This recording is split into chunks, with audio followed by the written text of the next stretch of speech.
बोलो जगदम्बे मात की जय। श्री हरि ओम परमात्मने नमः। श्रीमद्वैपायन मुनि वेद व्यास प्रणीत महाभागवत देवी पुराण 40वां अध्याय। समुद्र पर पुल बांधना और श्री राम सेना का लंकापुरी में प्रवेश।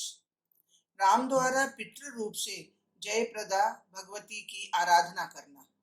श्री राम रावण युद्ध का प्रारंभ। श्री राम तथा उनकी सेना के द्वारा अनेक राक्षसों का संहार और घायल रावण का रणभूमि से पलायन। श्री महादेव जी बोले, विभीषण को पूर्ण रूप से शरणागत जानकर महाबाहु श्री राम ने उनके साथ मैत्री स्थापित की और उसे लंका के राज्य पर अभिषिक्त कर दिया।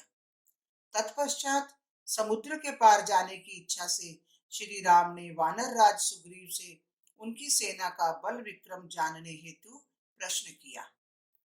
सुग्रीव ने उत्तर दिया कि भगवान, आपको इस विषय में चिंता नहीं करनी चाहिए।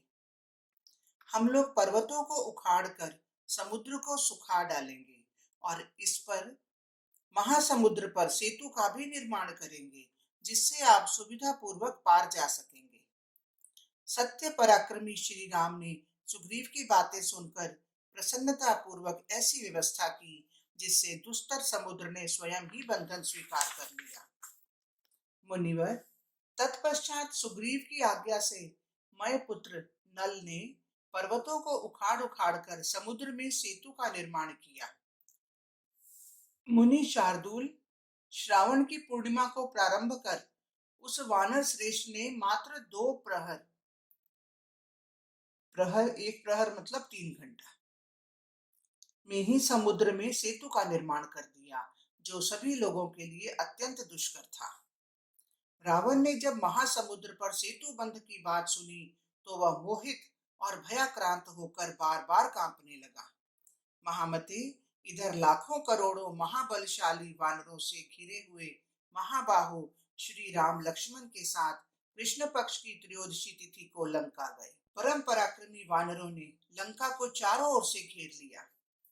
महामते, जल में, स्थल पर, परकोटों पर, वृक्षों पर, घरों में, चौराहों पर, प्रवेश द्वार पर और वन उपवन में कोई ऐसा स्थान नहीं बचा जहां वानर न हो। तब युद्ध प्रारंभ करने की इच्छा वाले भगवान श्री राम ने मन में विचार किया कि लंका पर विजय पाने के लिए मुझे महादेवी सुरेश्वरी भगवती का पूजन करना है, किंतु यह उसका प्रशस्त समय नहीं है। इस समय दक्षिणायन है और त्रैलोक्य जननी जगदम्बा सोई रहती हैं। ऐसा सोचकर श्री राम रूप में प्रकट भगवान अच्युत नारायण ने उन सनातनी शक्ति का पितृ रूप से पूजन करने का निश्चय किया। वे महामाया भगवती इस पक्ष में पितृ रूप से विराजमान रहती हैं। कृष्ण पक्ष प्रारंभ हो गया है और प्रतिपदा तिथि भी है, इसलिए आज से प्रारंभ करके मैं अमावस्या तक प्रतिदिन पारणव विधि से विधि पूर्वक जयप्रदा महादेवी का पितृ रूप से पूजन करके ही युद्ध भूमि में प्रवेश करूंगा, जिससे शत्रुओं का संहार हो सके। ऐसा मन में निश्चय करके लंका में श्री राम ने आदर सहित घोषणा की कि आज अपराह्न काल में मैं भक्ति पूर्वक पारणव श्राद्ध करूंगा। तत्पश्चात मैं राक्षस राज रावण के साथ समर भूमि में युद्ध करूंगा। उनकी यह बात सुनकर वानरों ने रघु के वंश में प्रादुर्भूत श्री राम से कहा, नीतिज्ञ, आप युद्ध में विजय के लिए भक्ति भाव से पितरों का पूजन करें। आप स्वयं सभी विधि विधान के ज्ञाता हैं। तब अपराह्न काल में सत्य पराक्रमी श्री राम ने देवी का स्मरण करते हुए पारणव श्राद्ध संपन्न किया। पश्चिम दिशा में सूर्य के अस्त हो जाने पर उसी दिन उनका राक्षसों के साथ युद्ध प्रारंभ हो गया। इस युद्ध में श्री राम और रावण ने जैसा पराक्रम दिखाया वैसा कभी किसी ने न देखा था न सुना था। रावण ने एक अक्षौहिणी चतुरंगिणी सेना के साथ महाबलवान राक्षस अकंपन को युद्ध भूमि में भेजा।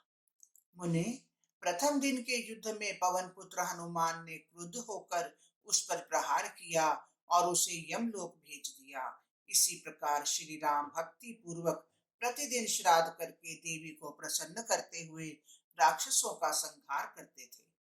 अकंपन के मारे जाने पर रावण की आज्ञा से सेना सहित धूम्राक्ष युद्ध भूमि में आया और उसने भयंकर युद्ध किया।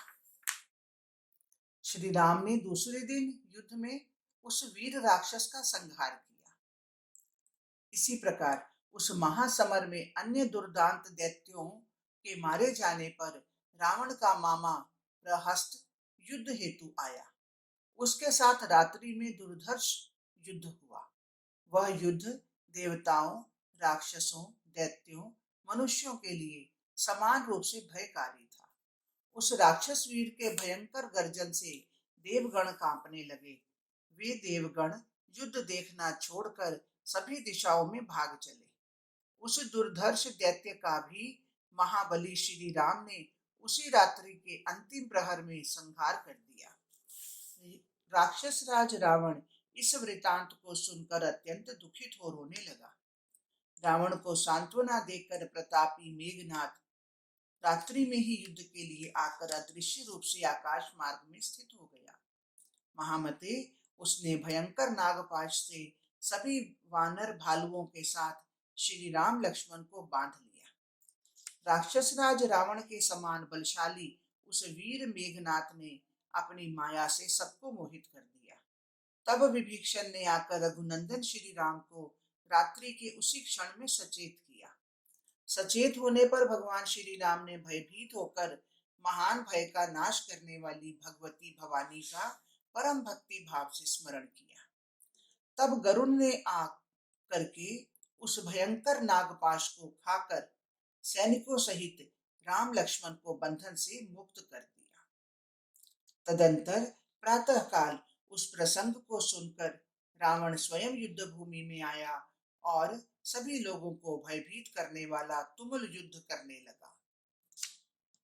रावण को प्रलयकालीन यमराज के पास युद्ध भूमि में देखकर सभी वानर भय विवल हो कांपने लगे।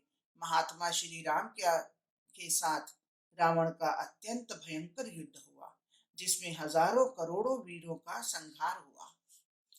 मुने, क्रुद्ध कमल नयन श्री राम ने युद्ध में अपनी शर वर्षा से रावण को ढक दिया। करोड़ों वानरों ने भी पर्वत शिखरों को लाकर उस दुष्टात्मा के रथ पर फेंका। विशाल पर्वत के आकार वाले उस महावीर पर उन वानर वीरों ने शाल, प्रियाल आदि तथा वन में उगे अन्य बड़े बड़े वृक्षों से प्रहार किया। मुनि श्रेष्ठ, हनुमान, अंगद, महाबल, बलिमुख इत्यादि वानर वीरों के द्वारा फेंके गए सैकड़ों हजारों पर्वत खंडों से वह रावण रथ विहीन हो गया। सूर्य और चंद्रमा के समान तेजस्वी, महाबल, पराक्रमी दोनों भाइयों श्री राम और लक्ष्मण ने युद्ध में हंसते हुए अपना धनुष उठाकर तेजी से यमदंड के समान बाणों को चलाकर युद्धोन्मत्त रावण को ढक दिया। मुने, उस युद्ध भूमि में वानरों की किलकिलाहट, धनुषों की टंकार, राक्षसों के भयंकर गर्जन, रथों की घरघराहट, हाथियों की चिल्लाहट और घोड़ों की हिनहिनाहट से सभी प्राणियों को लगा जैसे अकाल प्रलय हो रहा हो। तब चलाए गए बाणों और बड़े बड़े पर्वतों से राक्षस राज रावण ढक गया। तत्पश्चात वह युद्ध भूमि में क्षत विक्षत होकर भयातुर हो युद्ध छोड़कर अपनी रम्यपुरी लंका में चला गया। हरिओम तत्सत, हरिओम तत्सत।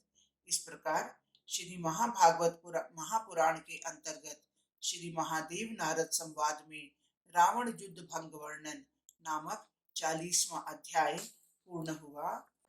जय जय श्री राधे, जय जय श्री राधे, जय जय श्री राधे।